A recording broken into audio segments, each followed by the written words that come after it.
నీళ్లు పోసి వెంచిన పూలను పట్టించుకోడత్తా నీ కొడుకు మట్టి పెట్టమంటామని పట్టించుకోలేదే నా కొడుకు. అయ్యో కోరి కోరి కొంత పళ్ళు కొందామంటే పళ్ళు కొనడత్తా నీ కొడుకు పండ్లు కొంటే పొద్దు పోతావేమో అని మళ్ళొచ్చి కొంటన్నాడే కొడుకు. పళ్ళు కొట్టలేడే పూలు ముట్టలేడే పానమంత నొప్పి నొప్పి ఎద్దడేందే అంత దేకు దేకు అన్న గొంతన్న నన్ను దేకడేమత్తా నీ కొడుకు కోడలని సొక్కు సాలు సలాయనే అందుకే దేకలే నా కొడుకు. తర్వాతనే నాన్న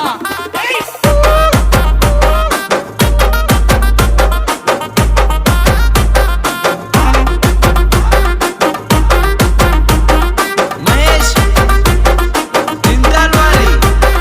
గుడిసెలున్నగా గుల్లనియమంటే లొల్లి చెత్తాడత్తా నీ కొడుకు